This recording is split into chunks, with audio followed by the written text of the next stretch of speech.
Hey y'all, so I'm here with my good client Felicia, and I was thinking about hair therapy sessions because I want them to come naturally, right? So we're having a great story about her life, okay, that I think will be beneficial for others that are maybe going through the same thing or have been going through the same thing. And yeah, so we're about to get the conversation started. I hope y'all enjoy. Peace. So crazy because I started Felicia's Locks a long time ago. 4.5 years ago, when I first started getting into the hair industry, because I had a regular job and I went to school for cosmetology, and this was during the pandemic, and I was like, you know what? Instead of me working a job that I do not want to, I decided to get my first job, my very first job that I loved, at a salon, natural hair salon. It taught me everything. Professionalism, the speed and the right way of doing hair. And looking at her locks today, I'm like, oh my God, it looks so good. So yes, we're excited. I'm excited to talk about her life story. So we're about to tune in. Had a good conversation. You were talking about your childhood, but what stood out to me was when you said that you were living in a shelter. Yes. How did it lead up to you? What age were you? 20. I think I was 21. 22. So what led you to, living in a shelter at that time? Like, did you have children? How was your childhood growing up to lead you to that, situation? Coming from a mother that was an addict, I was never taught the proper money management, or work ethic wasn't really there. So I had a job. My daughter was 2 at the time, but I lost my job. And then never had no backup money. Like, as soon as check came, check went. Check came, check went. I didn't care how to spend it. I didn't know. I just know I had money. So I lost my job and I didn't have nowhere to go. No family would take me in.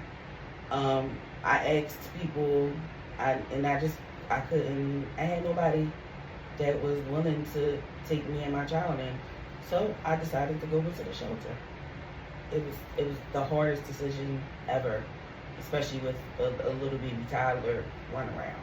You went into the shelter because you said, you weren't taught money management, how to manage your money. Also, also you can have fun with your money when you get it, but also how to manage it to continue to pay your bills, continue to live on a daily basis, and everything. And that sometimes we aren't taught how to manage money. We're only taught to spend the money, or spend the money in places that we don't, on things that we don't even need, right? So that can sometimes put us in a financial rut. And I've done it before. So that sometimes put us in a financial rut, and then now when bills are paid, we got to search and run around to see how we want to scrap up money. We're home to her. And sometimes it's hard for some people because we don't have the support system that we need first and foremost, because it takes a village to raise a toddler. We are still learning, right? We still need our parents and stuff at that age. Yes, even the parents need us, because when we grow up, we learn new things. We be like, all right, and it's not like that no more, mom or dad. Like, this is the new way that we're doing things, or try this new way to see if it helps better. That support system, because it gets you through your emotions. It gets you through the trials and tribulations that you may be going through, and it's also good to have that, because you feel at home when you do. Even though you're going through these things, it's always good to feel that. Even like you having God as well, because God is definitely going to show up and show out for you. Yeah. Like also like your family and everything. Right. How was your childhood growing up? Very toxic. Okay. My mom, single mother of 3. I'm the youngest, and she's been an addict since her oldest, which is my sister, who's 40 now. So she's been an addict for 40 years now, because she's still an addict now. We never had we had a stable place, but we would get evicted because she didn't have the money or messed it up or toxic relationships with landlords. My brother was in and out of prison. My sister wasn't there because she was living at Girard College. She was away at school. So I was the only one in the house with her when she would almost OD, when she would be up all night because she high. She would talk to me all night or doing different things where I had to be to school in the morning, miss school because I was tired. So can I stop you for a minute? How old were you during that time? 10. Okay. I mean, it's been since birth. So okay. My whole everything, then my whole childhood, she was an addict. She had a job at one point, but I don't know where that went. That stopped when I was like 6, maybe. I don't know. And then she had custody issues between her and my dad. My dad didn't want me because he didn't want to deal with her because she's an addict. So it was either he was in my life and he wanted me full time because he didn't want to deal with my mom, or he didn't want me in his life at all because he didn't want to deal with my mom. So it was back and forth with that. It was toxic. Okay. Very. So when you mentioned those things about you being 10, your brother being in and out of jail, your sister's at Girard College, so you're the only child that's there. And you're 10, so you're experiencing everything. You're witnessing everything. She used to take me with her to get the drugs. Wow. So you're just witnessing everything, and then everybody's outside the home, because I know sometimes, not all the time, but sometimes it's the first child that witnesses everything. Right. And then later down the line, that's when the parents want to start, turning their life around and getting things, and then you may not see the parent that the first child has seen, but you're the third child, the youngest, and you saw everything. The parent that they didn't see because they weren't there. So it affected you more. It affected me more or differently. I'm not going to say more or less because that's still their mom. So it's just, mine was different because I literally, like, she would get high with me in the room. And you was just... just there. I didn't know no difference. I didn't know no better. I didn't really understand until I got older. And just like, that is crazy. Yeah. Wow, okay. So we talked about like your dad, okay? Let's go with your relationship with your dad. So your mom had you and your dad gave your mom the ultimatum, right? So it's either I take full custody of her and because I don't want to deal with you, or you're going to keep her and I'm not going to deal with her at all. So how did that relationship affect you with your father and with men growing up? Realized until a couple years ago that it really did affect me. Like, they would see the daddy issues, I did always look for the love of a man that I never got from my father. I guess when I wasn't around him. When I was with him, it was good, but then I'm missing my mom. But then with my mom missing my dad, like, it was either or, but finding love in literally all the wrong places and all the wrong people, all the wrong men, and I'm just now getting to the point where I'm healing from it. Okay. My current partner is helping me heal from that, and I did therapy. I had therapy for a year to help with that as well. Okay. So it definitely affected me immensely throughout my 20s up to my 30s, early 30s. So with your dad, right? You said you would go with him, it would be good. So your dad wasn't never on drugs? No, no. He's he's married. He's been married since I was like 2.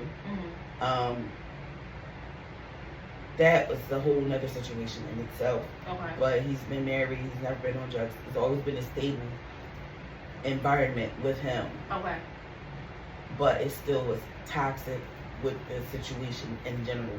Okay. Because even when I was with him, he wouldn't allow me to talk to my mother sometimes. Or I couldn't see her.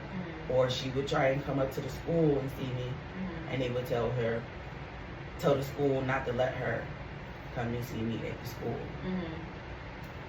It was a lot. Okay, so yeah, it was very hurtful. Very hurtful. And I know, like, sometimes parents may want the best for you. Yes. They may not want to experience that, but in the long run, in the middle of that, you still get hurt in the middle of that because your father may have been taking his frustration and the way he was feeling, what your mom was doing, or, you know, on the whole situation. One thing I learned is that you don't really know if what you're doing is right or wrong at the time. And I think that on both sides they might have thought they were doing something right or trying to protect me, but it was hurtful in the moment and in the long run. Like, it just was hurtful all the way around, and I don't think they really understood that. Now, because I know some children, they may not be vocal about it. They, you know, children at that age or at a younger age, or even still going on now. Were you vocal about it, or did you hold a lot of things in? I held it in. I was quiet. Okay. I was quiet. Nobody really, and nobody asked, nobody cared to talk to me about it. They just would tell me, this is what's going on. This is what's going to happen. This is what's going on. This and that. Nobody was like, well, how you feeling? Are you okay? You know, no, it wasn't really. My feelings, I feel like, didn't matter. It was just the parents, and what they thought was best for you. Yeah. Okay. Or for themselves. Yeah. For themselves. Protecting themselves from having to do with certain things, which I understand, because my mom was, what I would call the typical baby mom, putting my dad through the ringer, almost getting him locked up and stuff. But nobody really cared to ask me how I felt about it. Okay, all right. So how long, do you know how long you were living with your dad for? I was with him for a couple years, and it was so bad that I was missing my mom. I ran away from his house. Wow. I was in middle school, and I lived down the street with my dad, lived down the street from the school, went home after school. And I just left one day. After school, I just left because I knew how to catch SEPTA and all of that because my mom told me. So I just called SEPTA down to her house, and that night the cops showed up with my dad, and they hid me, and it was just terrible. So you came home from school one day. You was just like, you know what, I'm over it. The household wasn't toxic. It was the situation was toxic. Okay.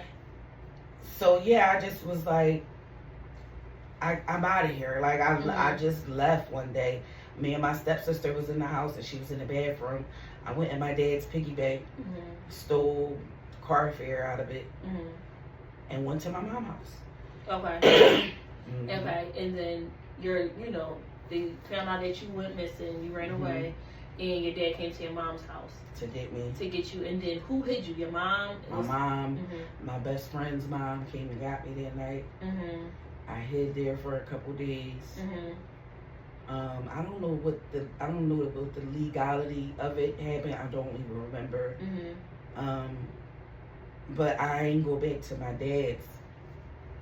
That was the last time I lived with my dad. And then no cops showed up after that. After they hit you, like, it was just. I think my dad just gave up. Okay. He gave up, and I didn't connect back with him for years after that. Wow. Okay. So now you're back to living with your mom. You're still in middle school. Toxic. You back and forth. Like, it's crazy because I loved my mom. I loved my mom so much, and I didn't understand the toxicness of being with her, but I just wanted to. Everybody wants their mom. Everybody wants their mom. Her stomach, her exactly. womb. She was all I nurturing. Really knew. Yeah. So even though she was going through what she was going through. Yes.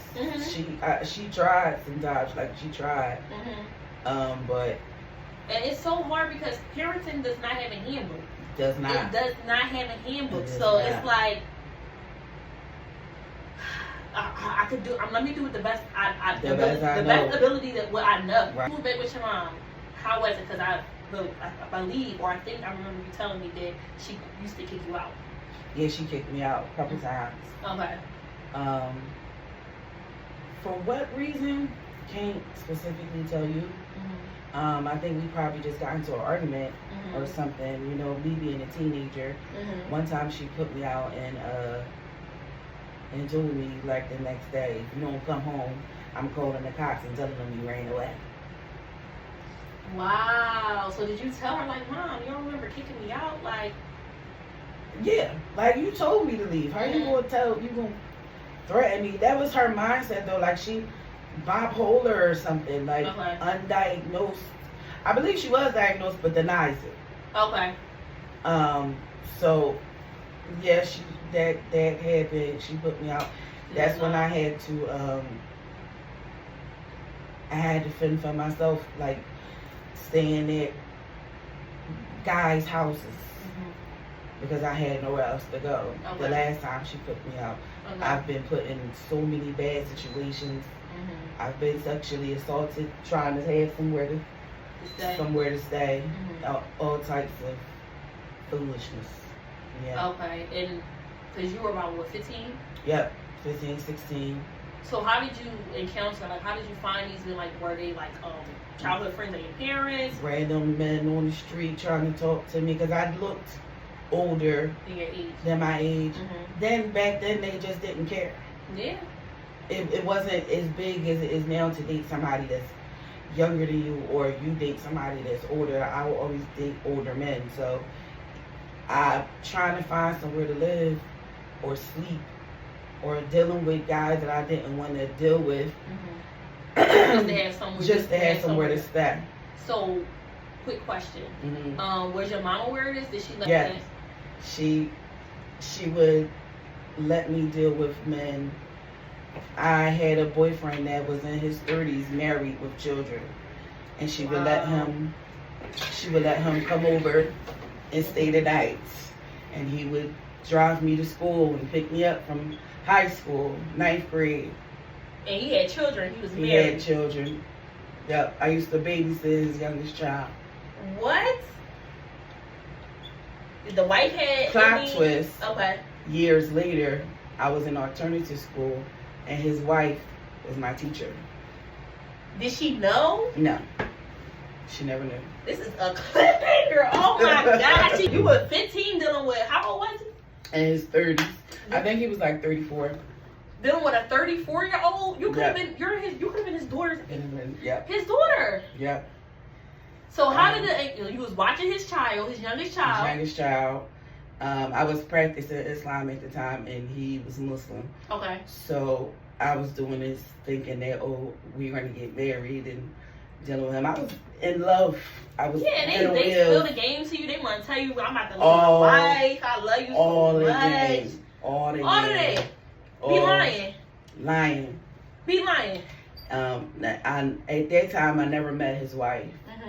Mm-hmm. I knew he was married. Mm-hmm. I've seen his wife around. I've seen his children. Okay. He had 3 other children Mm-hmm.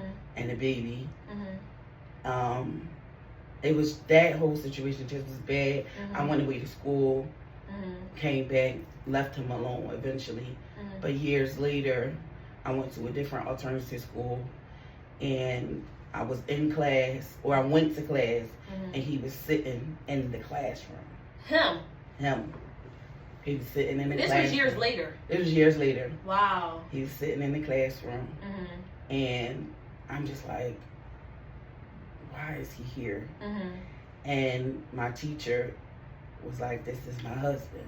Mm-hmm. I'm just like, so when he saw you, did he say anything? He ain't say nothing. Okay. No, he ain't say nothing. I don't even know if his wife knew to this day. I don't know if she knew. Mm-hmm. But even after that, him realizing that I'm his wife's student, Mm-hmm. still tried to talk to me and get me back in his grasp of whatever. He still tried to talk to you? After me they not are sick.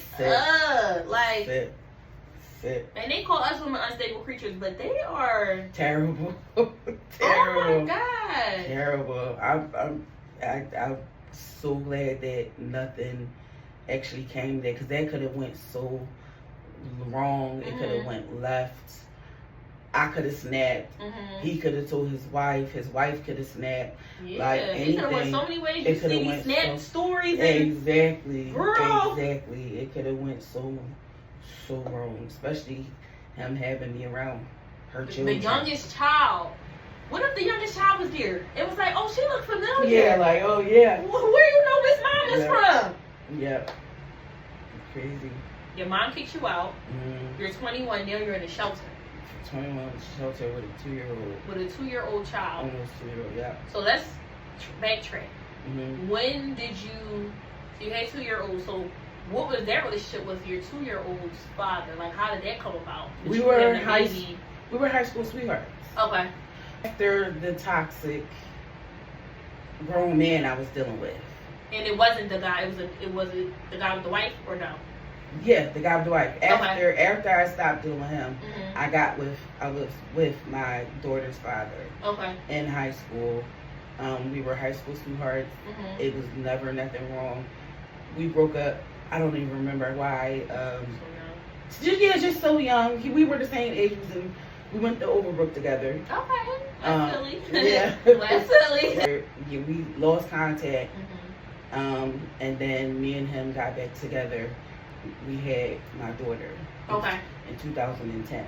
And that relationship it wasn't bad or anything. Okay. We were just better off friends. Got you. Okay. Right now is the best. Like, he's my best friend. Okay. He's my friend. We were great co-parents. That was probably.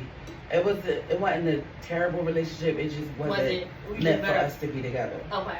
So, did some of the toxic traits that you saw with your mom and dad, did you incorporate that with your first child's father, or was it just like you were saying? It was just like we were just better off at first, like. And no, at the time, a lot of things that I know now. Okay.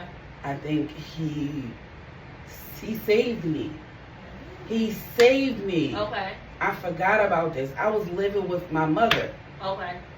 Again, okay. And this was, were you in a shelter then or no? This was way before. He saved me. He literally got an apartment for us. Okay.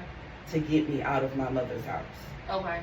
Because he seen how toxic my mother environment was. Okay. All right. Because like you said, you had men that took advantage of you. Yes. He wasn't like, no, I'm not trying to take advantage of you. No. We do have some good men out here. We do have good men. Okay? It's not all bad men out here. He's one of them. He done saved her. He helped her. He did. He did a man like that. Yeah. Not trying to take advantage. You understand? No, he didn't. He helped me. He saved me. And I don't regret that relationship because I have my daughter. Okay.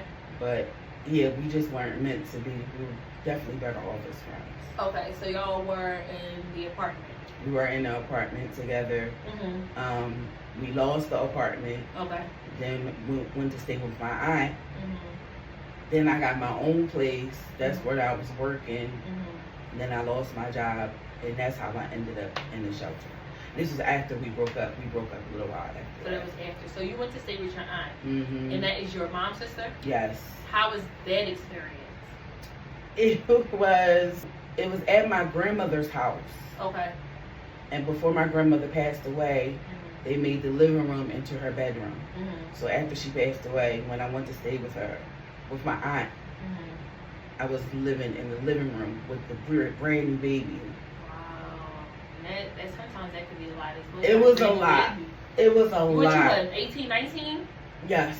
Yeah. It was a lot because, it just was it's an old North Philly house. So, trying to put a baby to sleep and somebody walking on hardwood floors. Yeah. It was a lot. It wasn't really toxic. It just was a shock to the system, I guess. I don't know. Yeah. So, cause it was you was a new mom. New mom. You're young. You had to move in with your aunt. Yes. You had an apartment with you and the child's father, and then y'all. Lost that, and then you moved in with your aunt, right? Yes. Okay, so you moving in with your aunt. So you had a little bit of support from your aunt. I did. Okay. So after, I had a lot of support from her. You had a lot, okay. But I just knew I couldn't stay there. Then I started working. She would help me watch my child. Okay. And I had enough first income tax to get my own little apartment. I had that for about a year before I lost it. Okay. That's when I decided to go into the shelter. Okay.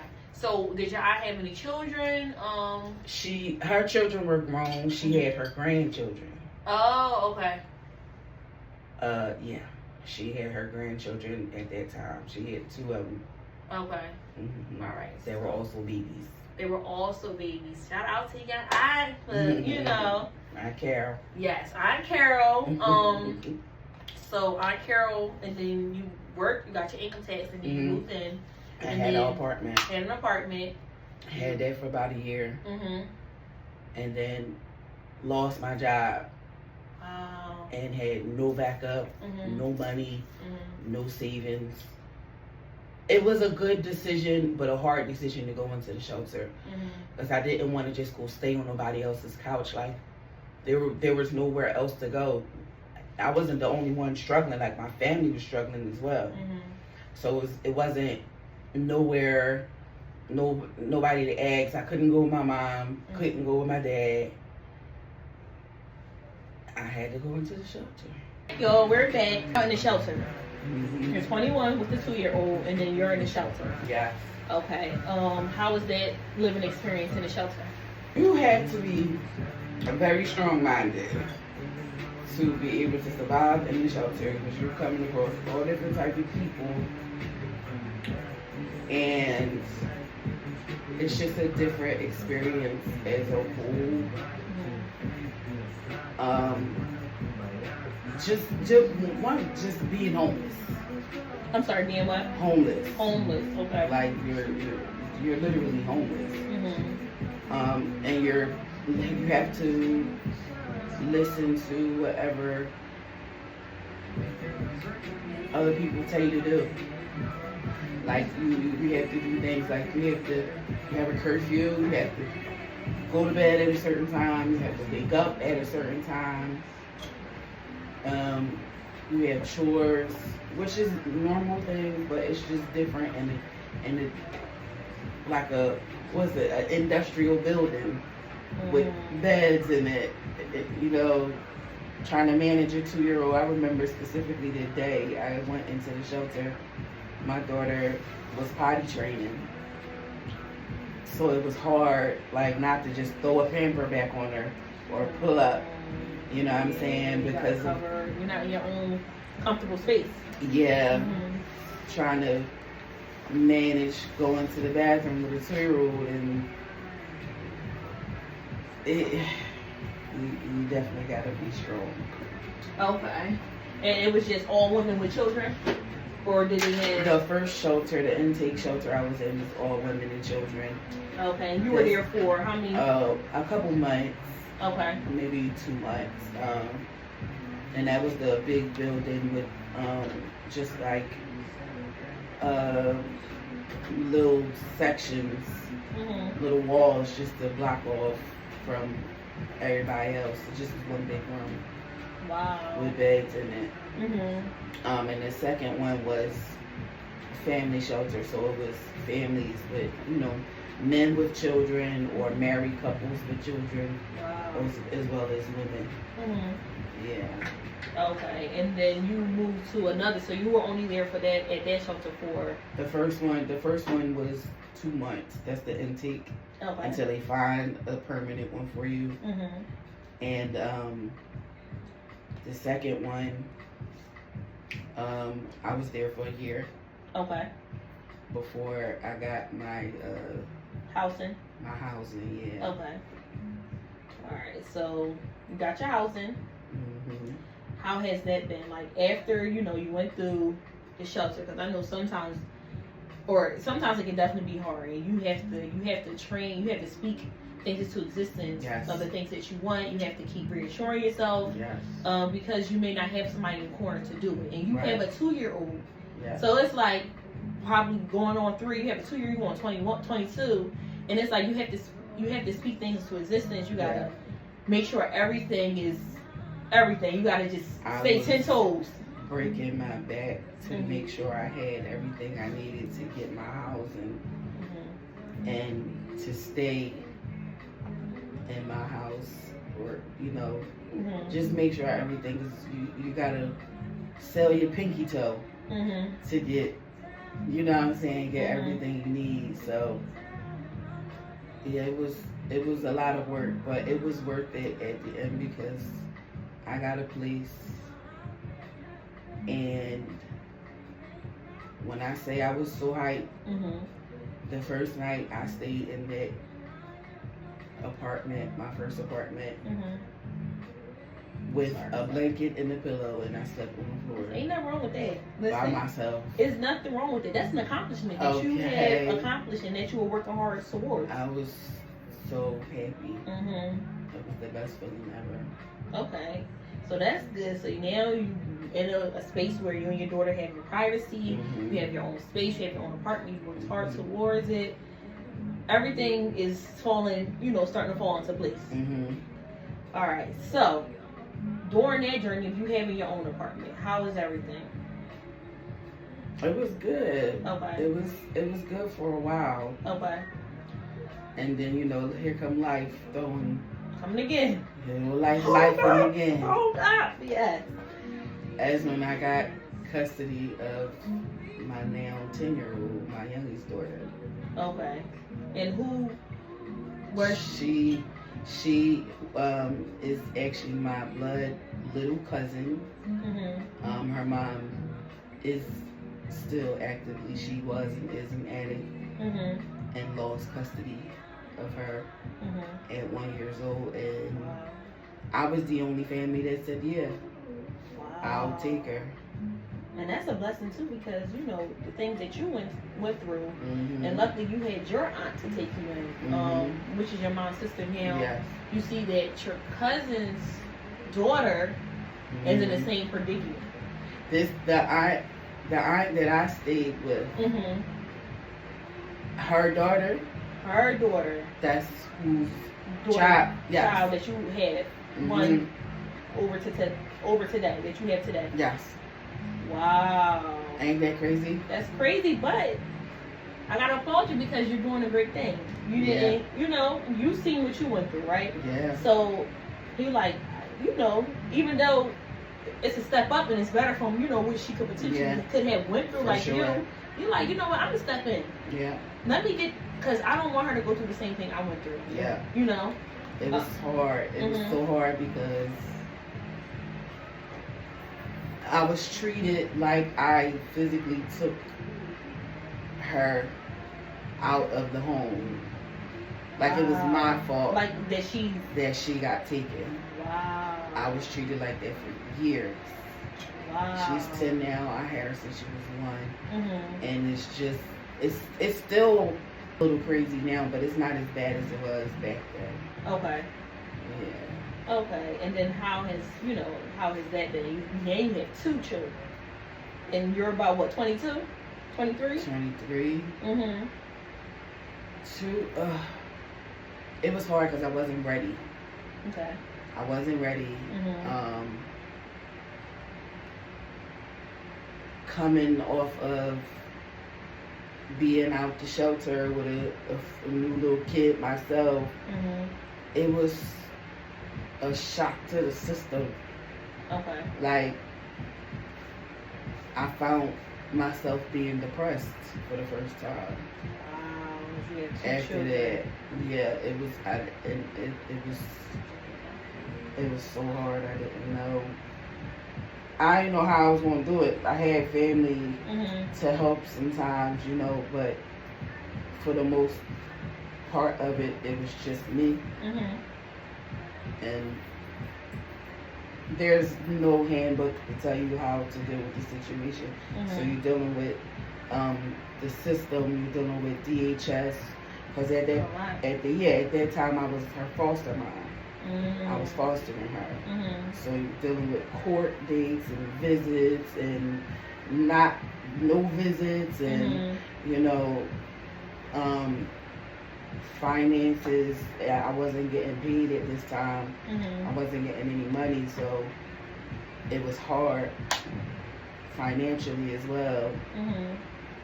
Mentally, it took me down. I was depressed. And I didn't know at the time that I was depressed. Okay. So how did you get through it? How did you maintain? How did you manage during this time? I'm still going through it. I know. It's How did you learn how to manage? I don't know. Okay. I know I had to. Okay. I know I had to. I know I had 2 little people to take care of. Mm-hmm. You know what I'm saying? Mm-hmm. I know I had no other choice. Okay. But to do what I had to do for them kids. Okay. And those are the only 2 you have Yes. today? Yes. Oh, okay. Look, you still managed. You got through it. You still getting through it. Still getting through it. 15 and 10. Okay. You still getting through it. Still See? getting through it. Yeah. It's definitely a challenge, but it's easier now because they're older. Mm-hmm. You know. And they grew up, they cousins, but they sisters. Oh yes, and fight like sisters. That's good. So during that time, and then you eventually got full custody. Yes, I got. How is the relationship now with I her? adopted her. Oh, you adopted her. Yes. Yay. So how is that relationship with her, like her biological mom? With you and with her. With me and the baby? No, with you and her mom, her biological mother. Oh, I resent her. You resent her? Why? For doing this to her children. Mm-hmm. For putting me in this situation that she put me in because she knew I'm not gonna say no. So she asked you? Yeah. Wow, and then she was mad. How she asked you but then mad at you that you for doing the saying thing that she yes. asked? Wow. Literally. Hello, are we still in the same room here? Like, hello? Literally. She treated me like I went in the house and took the baby out her arm. But she asked you to do this. She said, "Can you take her? Nobody else will." So it was her and her older sister at the time. I had custody of her older sister as well. And at the time, she was 17. The older sister at the time? Yes. Wow. I had both of them. Mm-hmm. And once, and that was another thing in itself because the 17-year-old was essentially the youngest, like, parent. Like, really? She was taking care of her little sister. So to get her, the 17-year-old, to, I'm like, okay, I got it now. I'll take care of the baby. Mm-hmm. You go ahead and do you. Mm-hmm. Go finish, go to school. Mm-hmm. What you supposed to do. Right, she was in school. Mm-hmm. And it was hard to get her to be a 17-year-old because she's used to being a mom. She used to being a mom. She was doing this for a year now, mm-hmm. you know. So that was challenging. That was very challenging. And then she eventually turned 18 and I couldn't do it anymore. So I had to let her go. Mm-hmm. How is she now? She's great now. Okay. She's great now. She's working. She has her own place. She has a car. Wow. She's doing great now. So question, right? Mm-hmm. Being as though that, you had a toxic life, you're growing up and you're starting to see like the things that I was trained, the ways I was trained to be and the things I was trained to do are not okay. I know you had friendships and relationships. Mm-hmm. How did that affect some of your friendships and your relationships with your partners that you were in relationships with? What were your triggers? What were you get triggered by? And what were the things that you were doing that you've seen like, oh my God, I'm starting to act like my mom, or I'm starting to do the things my mom and dad did? Drinking? Okay. Drinking excessively. Mm-hmm. I still struggle with that now. Okay. You won't get through it. Yeah. Triggers. Now, mm-hmm. I'm a lot better than I was back then. Back then I didn't really know. Mm-hmm. Triggers, like what they were. Dealing with different types of guys, like guys from the streets and drug dealers and all of that. I didn't know that I needed or wanted this attention that I was seeking from men.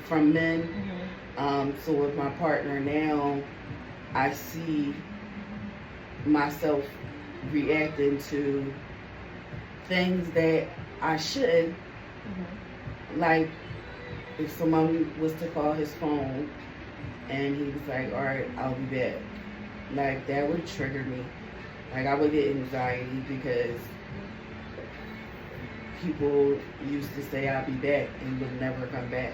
Wow, so abandonment issues. Abandonment issues, for sure. Wow. And not just with men, like just people in general, friendships, things like that. I didn't know. I had no clue that I had all of these. I didn't know I had all these issues.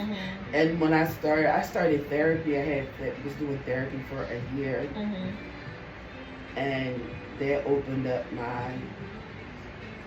my eyes to so many things that I was dealing with that I didn't even know. Wow. Okay. And then, so that question, when did you realize, like, hold up, this ain't right. I need to get this together. Like, I need to go to therapy. Like, the things I'm doing, I'm thinking it's normal. It's not okay. Did you see somebody and did somebody explain it to you, or you just kind of pour onto it as you were going through life? With the therapy part? With the therapy, with the triggers, like how did you figure out those certain things would, you may not know the word was triggered, like it triggered you, but how did you realize? After therapy. Okay. After therapy, because it was a black woman from Philly, and she was like me and you, like she's a regular person, she just had her degrees. So she understood where I was coming from with a lot of these things and why I felt the way I did, even with the daddy issues, the abandonment issues, and what made me start therapy. I was depressed. Again, I was depressed. And certain situations, like I just was crying. When I say I would cry and cry and cry for no reason, I didn't know why. Okay. So when I started therapy, my first 2 sessions was just me crying. I could barely talk because I'm just like, you had to let it out. And then like just crying. I didn't know that I had all of this. I knew I had it on me. I just didn't know how it was affecting me. How much and how bad. How much? Yeah. I didn't know. Wow. So. Yeah. So you went to therapy. That's helping. Very much. You letting, you expressing how you're feeling. Your therapist is definitely helping you through the process. And during therapy, I was celibate for a year. Wow! Congratulations! I stopped dating guys. I stopped having sex with guys. Sorry, TMI. I had to tap in on myself because everything was just, I think I was at my breaking point. Yeah, that's most important. Yes. And nothing, it seemed like nothing I wanted. I know what I wanted, and I wanted love. And I was never getting it, and I just kept going for the wrong man, the wrong man, the wrong man, the wrong situation, the wrong this. And I'm just like, this is not what I want. Yeah. Listen, we all go through it sometimes. Like, most of everybody go through it. I go through it, and I'm like, I need to rediscover myself. Yes. Like, we go through these certain ages and stages in our lives. We be like, all right, it's time to rediscover. It's time to step back. It's time to see the things that I do need to change or the things that I do need to evolve in. Yeah. Because this is not okay anymore. Right. It's okay not to be okay. It's okay to know these things are not okay. Yeah. It's okay to go and seek help. It's okay to talk to someone that is definitely going to steer you in the right direction. It was one of the best decisions I made. I still think about her to this day because she helped me tap into, she said, tap in before you tap out. Tap into like a mental checklist of the things that I need for myself, and you know, things like that. Before I would like snap or something. You know what I'm saying? Like tap into your mental right now. What are you feeling? Where are you at? Woo. Sorry. It's Little okay. it's sorry. I'm not It's beating okay. her up, y'all. Sorry. I'm very tender-headed. It's not your fault. Yeah, but I think until this day. Okay. After therapy for a year and in celibacy during that time, and having faith in God, because He gave me. He got you through it. He got me through it. Number one, for sure. But He gave me what I wanted, which was real, genuine love. A walking testimony. Listen, the man upstairs definitely gonna come through. You hear me? Yeah. It may be hard. We may be looking like, oh my God, why now? Why not right now? He gonna bring it when it's ready. He's gonna give it to you when it's I'm ready. I wasn't ready before, and if I didn't go through what I went through before, if I would have met my partner now at that time, it wouldn't have worked. Okay. It wouldn't have worked out because I wasn't ready. I was angry. I was angry. Cussing people out for no reason, snapping for no reason, overreacting for no reason. I was angry, and it wouldn't have worked out. And so I had to work on myself. I had to tap in on my own mental. Child, our body reacts to the things that we're familiar with and used to. So those past relationships that you were in, and it felt good, but it really wasn't good. Like I would watch some videos, and it's reactive thing to your body, and you think these things are great and good, but come to find out they aren't, because our body's reacting to something we're used to. When it become uncomfortable, we be like, like it's uncomfortable, like this don't feel right. And most times when things don't feel right, sometimes they may be the right thing for you. It could be with a relationship, it could be with your journey that you're going through, trying to get to where you're trying to go, even within yourself. It definitely can be very challenging. I go through it sometimes. Sometimes life be pulling me left and right. I be like, But I always say, remain grounded, have your faith. Do not fear. Because everything at the end of the day is going to be okay. Speak those things as though if they aren't, as those that you want into existence. Because words are powerful. Listen, you can be like, oh, I don't feel good. You're not going to feel good. You got to speak life within yourself. I tell people, you are a living plant. You are a living symbol of yourself. So you have to feed yourself mentally, physically, emotionally. With things you're eating, the things you're putting into your body is going to come out. And I know sometimes we fall short. We might want a little cheese steak, we might want this and that, but it's always good to get back on track.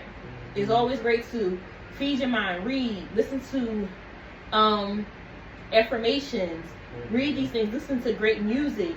They put things in our face, the things we watch, the things we listen to, certain music we listen to, certain things we read may not always be good for us. We got to feed our mind with the great things that we want to thrive and strive to be and how we want to be.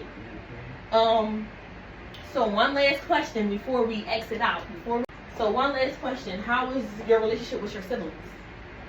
How did they turn out? Because I know sometimes siblings like to follow in their parents' footsteps, like to get on drugs or like to drinking or, find other things to cope and not go, I gotta get this, together. I've never really thought about that. It's three different personalities. So my older sister, she is a working woman, owns her own home, non-profit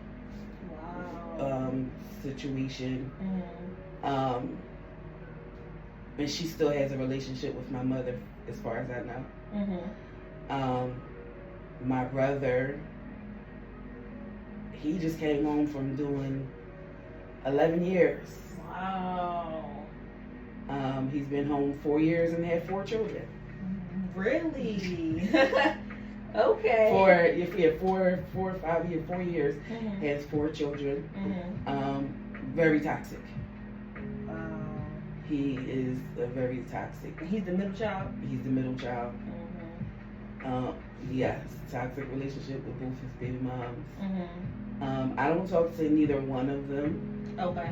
I love them. I reach out to my brother sometimes, Mm-hmm. and he chooses not to reach back, which is fine. Okay.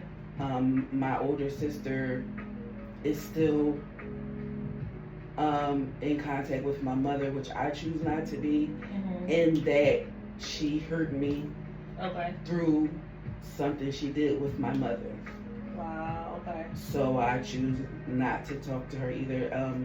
I speak hello, hey, Mm-hmm. you know, because she's my daughter's godmother. Your sister. Yes. Okay. She still goes, you know, and that's her aunt as well, but Mm-hmm. she goes over there often. So, you know, I'll speak, hey, how you doing? Mm-hmm. And that's pretty much it at this point. It all kind of stemmed from my mother. Okay. You know, it's crazy. Whether y'all not talking right now, your sister is your goddaughter. I mean, your sister is your daughter's godmother and her aunt. Mm-hmm. You guys are respectful to each other. Mm-hmm. So to close this out, what are some encouraging words for people that or families that may be going through this? What do you encourage them? What do you want to say so they can keep going and feeling motivated and things like that? I would say tap into yourself. Mm-hmm. Follow what makes your heart happy and your head sane, like stable. For myself, I choose peace. I choose not to deal with people who are going to disturb my peace. Mm-hmm. You know, it's okay to choose yourself. It's 100% okay to choose yourself. I was hurting people myself. You know, I just choose peace because I was at peace at one point. Choose yourself. Be in tune with you. Choose peace. Thank you for sharing your story, No problem. for trusting me with your crown, for trusting me and, sharing your story on my platform. Yes. And just, showing and telling others that everything will be okay. Like, Yes. this might be the storm right now, but you definitely are going to get through it. Just keep pushing. Just keep going into the right direction. Even though it may feel uncomfortable and you get pulled back and get used to being in these spaces where you're comfortable. You used to drinking, you used to smoking, you used to just being toxic. It's not okay to be that way. It's okay to feel. It's okay to have feelings. It's okay to cry. It's okay to express yourself. It's okay to go seek help. Yes. To find a therapist. To be in the right spaces in the environment that you need to be to thrive and strive. Mm-hmm. And always, always, always, always, always, God got you. You just got to continue to do the work. You have to do the work to get better outcomes. You can't just stay in the same situation just because that's all you know. Sometimes it takes that extra push to get out there and not do the things you know and do the things that you don't know so you can continue to learn. I'm still learning. We're all still learning. Nobody has it all together. Nobody has it all together. So I encourage everybody, if this story resonates to you or if you just want a little encouragement, just keep going. Keep pushing. Everything's going to be okay. Even though it seems like it's not, but you're going to see the light. You're going to see the light, okay? Thank y'all for listening, watching, and we love y'all. Hey y'all, I want to say thank you guys for watching Hair Therapy Sessions. If you are interested, book, hit my DMs, call me 267-844-6413. Also book a service while you're doing this because listen, it's time to let our hair down. It's time to talk about the things that we need to get off our chest, that we would love to share for others that are scared or may be scared to share or may not, be comfortable with sharing at the moment and need some encouraging words and things like that. So don't forget to like, comment, book your appointments, and let me know. And send in things that you would like for us to talk about. Topics that we need to discuss to get it out there. Because y'all thought it, but we said it. So let's get it. Love y'all.